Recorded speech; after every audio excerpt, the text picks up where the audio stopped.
es algo precioso, pero a la vez es algo muy difícil, ¿verdad?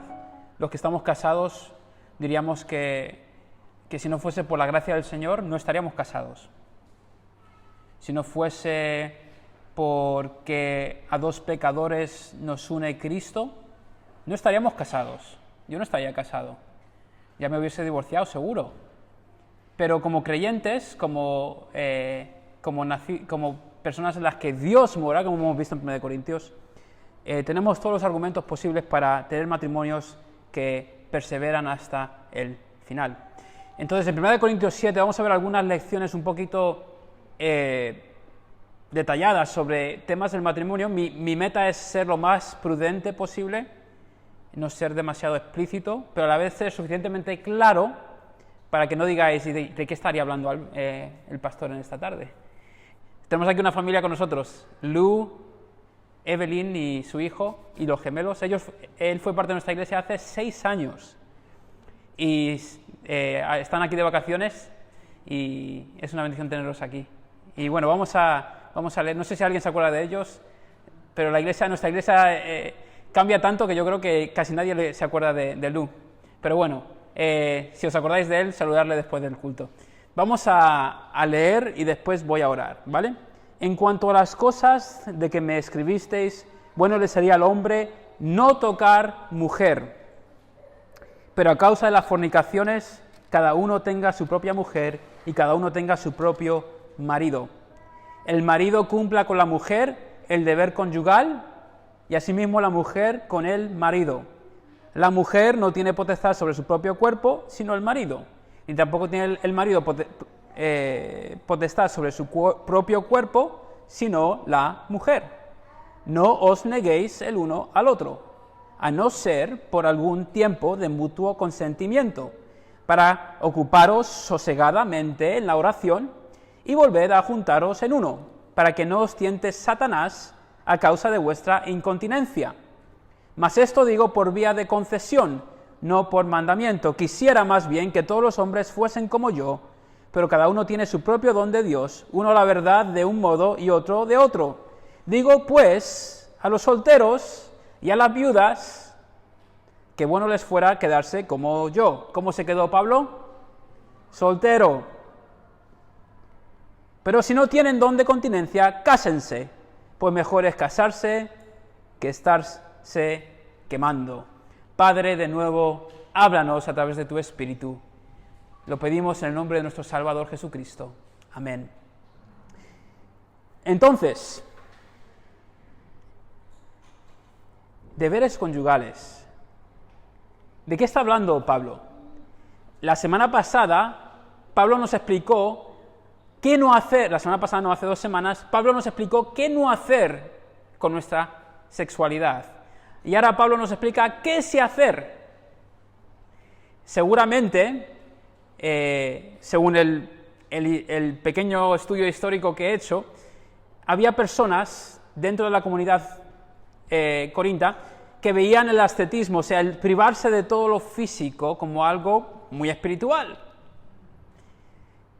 Pero en el capítulo 7, Pablo nos está advirtiendo de la realidad de las necesidades humanas y del peligro de la fornicación, de nuevo, en el versículo 1. No ha cambiado de tema, sigue hablando sobre la fornicación. Y Pablo nos enseña que el Señor ha suplido esa necesidad sexual a través de nuestro esposo o nuestra esposa, ¿vale? Los deseos sexuales son una realidad y Dios permite que se sacien dentro de un pacto matrimonial. Fuera del matrimonio era algo muy malo, huir de la fornicación. Dentro de un matrimonio es un regalo de Dios. El abstenerse dentro del matrimonio no es ni necesario y tampoco es bueno. Tampoco es bueno. Recuerdo hace años asistía una persona a la iglesia y él hablaba conmigo porque su esposa se había convertido en una secta y en su secta veían el tener relaciones conyugales como algo carnal, pecaminoso. Y él llevaba años, así. Y yo le intentaba explicar a su mujer el Evangelio y recuerdo las malas explicaciones y la mala visión que esa secta había dado a esta señora sobre el cuerpo y lo que Dios quiere que hagamos con nuestros cuerpos. El Señor permite que dentro de una relación matrimonial suceda esto. Y realmente no es algo solamente bueno, sino que es un deber conyugal. No hace falta que entre en mucho detalle, pero ser negligentes con la intimidad sexual es un verdadero peligro. Esta es una dinámica importante de nuestros matrimonios. Suena espiritual, tal vez poner eso como lo último, pero es una parte importante de nuestros matrimonios. La negación de este deber conyugal solo es aceptable si es a corto plazo, para no dar pie a Satanás, si es por mutuo acuerdo y si es por un bien mayor, la oración. Pero aún así tiene que ser un corto tiempo. Esto es un deber conyugal, no es un premio al buen comportamiento, no es algo que realmente puedes negar a tu cónyuge, es parte de la dinámica de un sano matrimonio. Y Pablo nos anima a no ser negligentes con esto, porque sin duda alguna, cuando lo somos, entra Satanás y es mucho más fácil caer en pecado sexual. Entonces, matrimonios, esto también es importante. Tenemos estos deberes conyugales, vemos en el versículo 4, por el precioso significado que tiene el matrimonio. Dice el versículo 4, la mujer no tiene potestad sobre su propio cuerpo, sino el marido. Ni tampoco tiene el marido potestad sobre su propio cuerpo, sino la mujer. Cuando nos casamos, decimos, Rebeca, este es tu cuerpo, Fran, este es tu cuerpo. Nos damos plenamente, como la Iglesia se ha dado plenamente al Señor, y el Señor se ha dado plenamente a la Iglesia. No os neguéis el uno al otro. Tenemos unos deberes conyugales y esto no es una carga, esto no es un castigo, esto es un regalo de Dios. Mi cuerpo ya no es mío, el cuerpo de Rebeca ya no es suyo, nos debemos el uno al otro y desde luego esto incluye el sexo. Y luego Pablo habla sobre el don de continencia. Esto es para los que no están casados. No hace falta que explique lo que es el don de continencia. Si lo tienes, úsalo para servir al Señor. Es una ventaja, parece ser, porque te elimina el tener que casarte para suplir esa necesidad, te da más tiempo y más libertad para servir al Señor. Y si no lo tienes, cásate, porque mejor es casarse que quemarse. Esa fue una de las sabias recomendaciones que mi padre le dio a Alberto cuando solamente quería ser novio de Ashley y no quería casarse con ella por una eternidad. Al final mi padre le dijo, hijo mío, mejor es casarse que quemarse. Y se casó y no se quemó, aquí está, vivo, con 4 hijos. No es malo casarse. Tampoco es malo no casarse. El matrimonio no es la última gran meta de la vida humana. Pero si tienes esa necesidad, el medio para suplirla es este pacto matrimonial que Dios bendice y que cumple su orden celestial.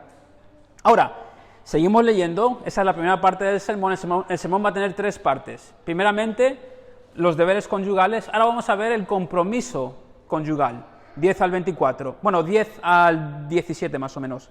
Pero a los que están unidos en matrimonio, mando, no yo, sino el Señor, que la mujer no se separe del marido.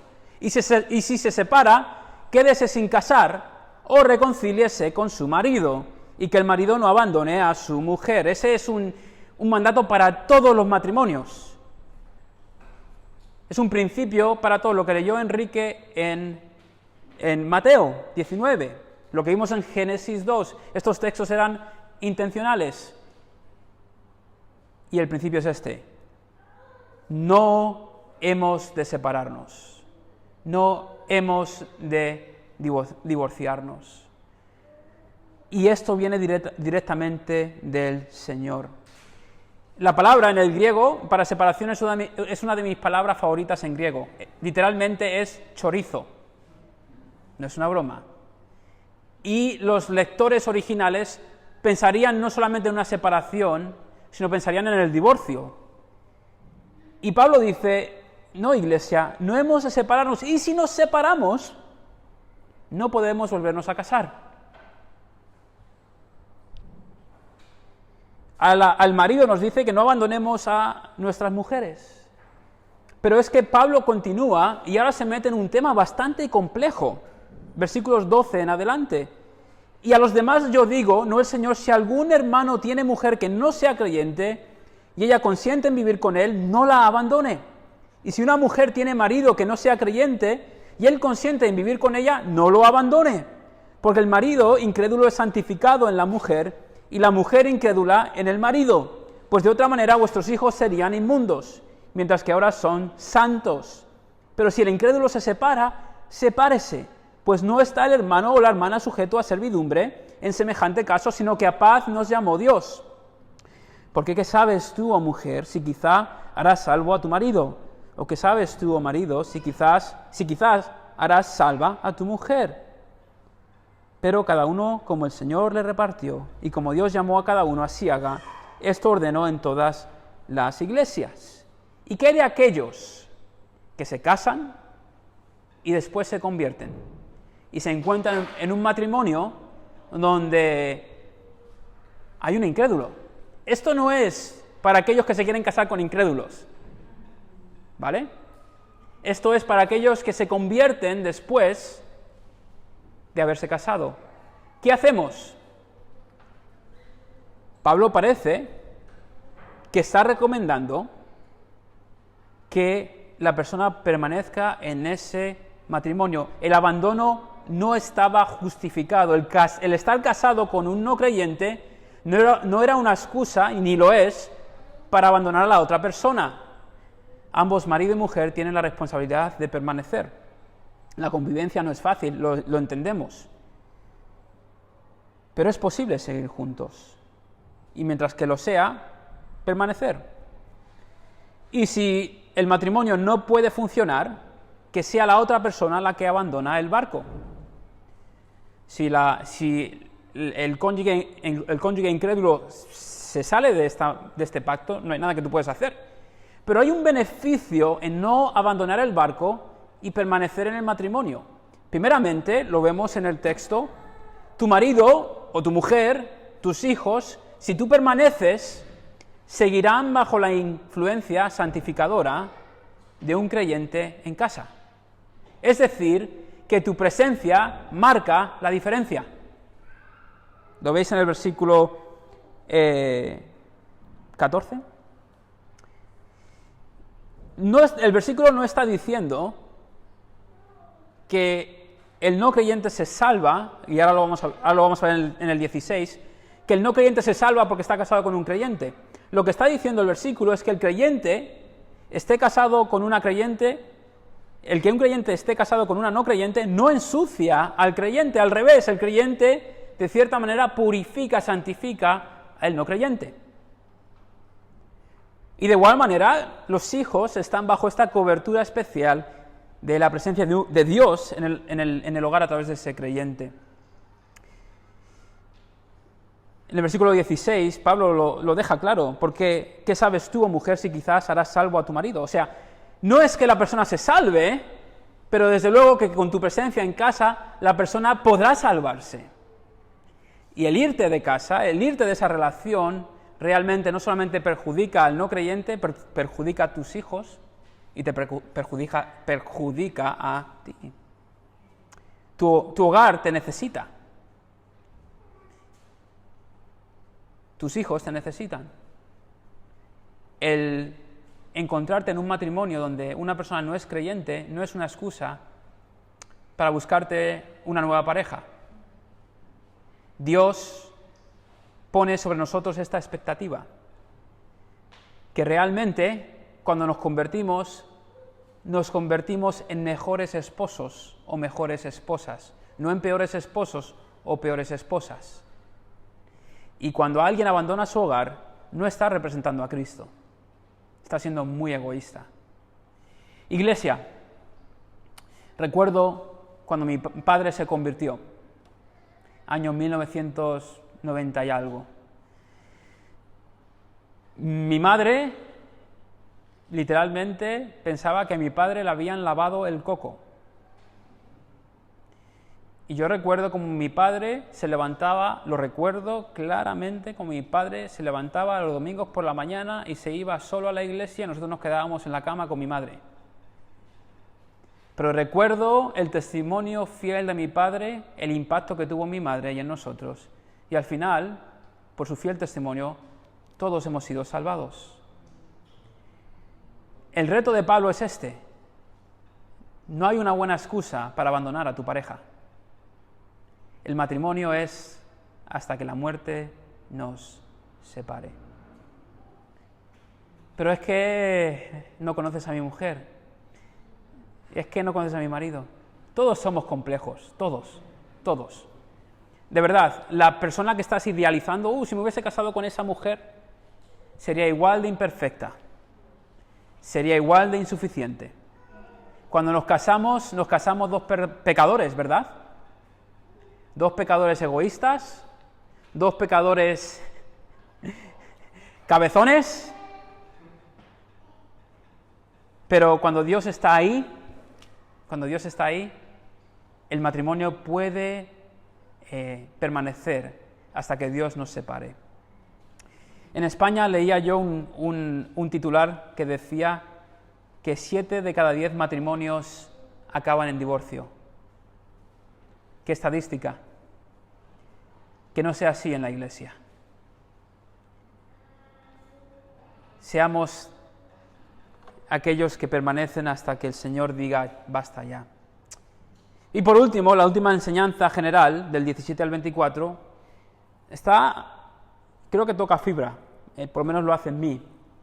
Porque no sé si tú te has convertido más mayor, con 30, con 40, con 50, y miras hacia atrás con tristeza y con reproches.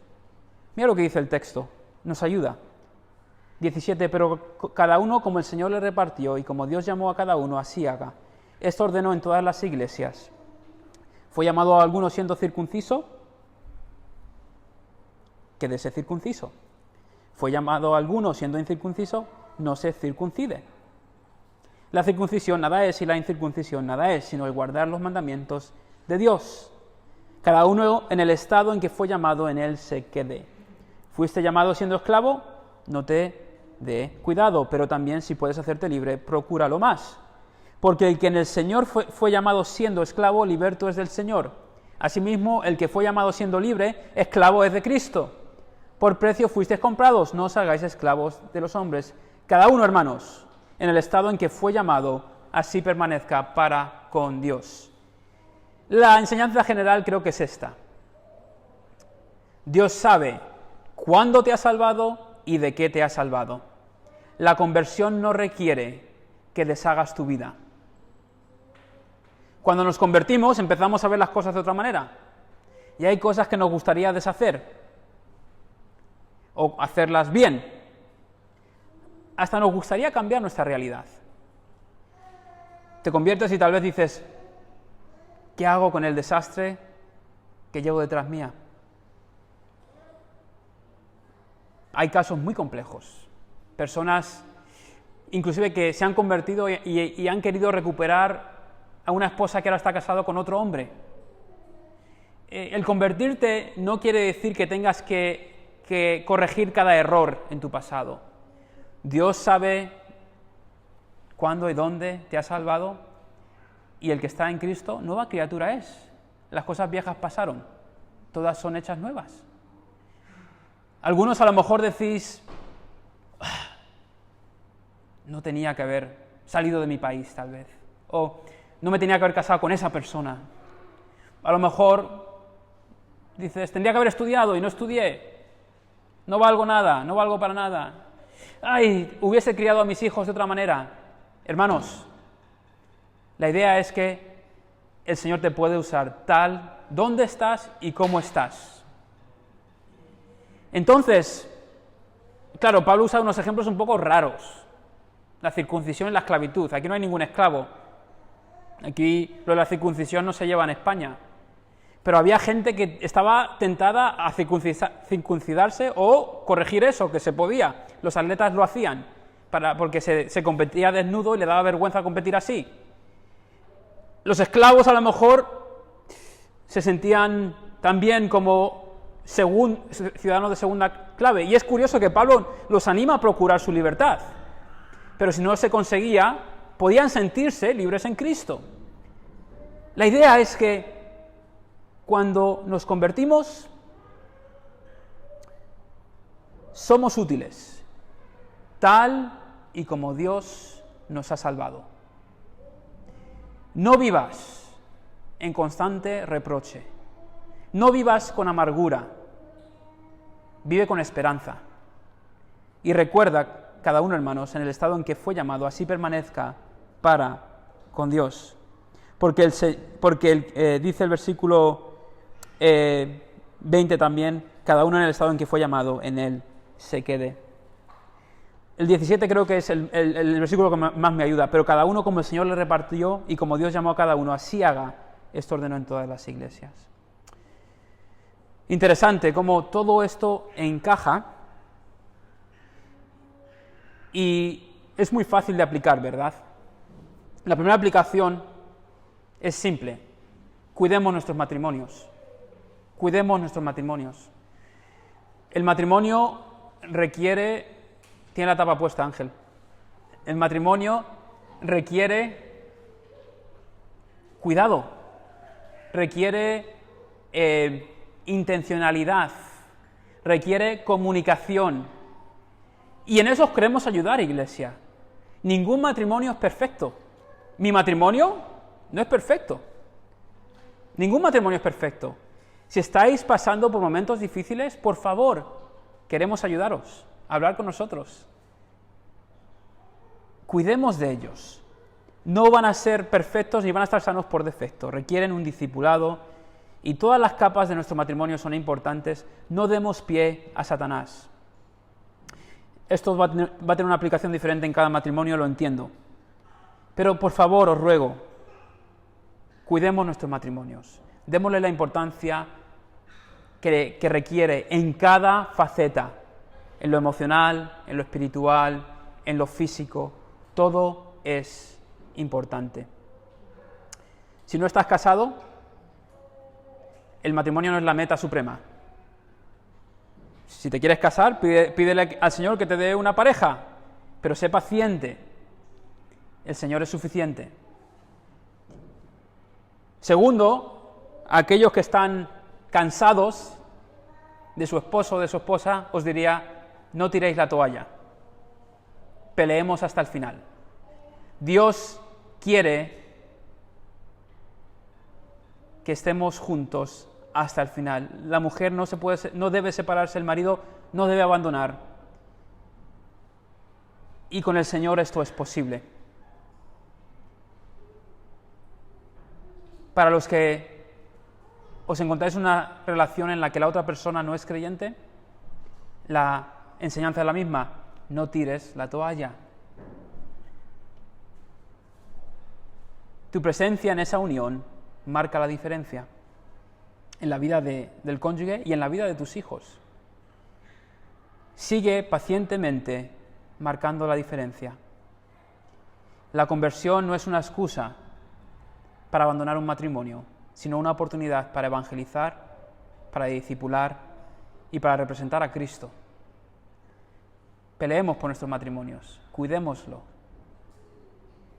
Pidamos al Señor que nos ayude en esto, porque todos tenemos malos días, todos tenemos malas temporadas, pero te aseguro que si entregamos nuestros matrimonios al Señor, el Señor puede mejorarlos, el Señor puede ayudarnos. Y por último, Dios sabe cuándo, dónde y de qué te ha salvado. No tienes por qué vivir intentando deshacer todo lo que ya has hecho. El señorío de Cristo, por el cual Él compró a aquellos que ahora le pertenecen, por el precio de la sangre de Cristo, también dice cuál es nuestro estado social. Los corintios estaban probablemente preocupados si podrían ser efectivos, eficaces en su lugar social en la vida. Pablo asegura a los creyentes que su estado social, aunque significativo para los ojos de los hombres, le importaba poco a Dios. Debían descansar en los lugares donde Dios los había plantado y llevar a cabo sus roles en los lugares donde Dios los había llamado a la salvación. Esa es una frase de Schreiner. Iglesia, para Dios vales mucho, te compró con su sangre preciosa. No te compares, no te sientas inferior, no intentes ser otro, sé tú. Y pídele a Dios que te use tal y donde estás. Él lo hará. Tu identidad en Cristo es suficiente. No encuentro trabajo, nadie me quiere contratar. No tengo un máster en no sé qué. No consigo casarme, nadie me quiere. Cristo es suficiente. Cristo es suficiente. Dios te puede usar tal y como eres y tal y donde estás.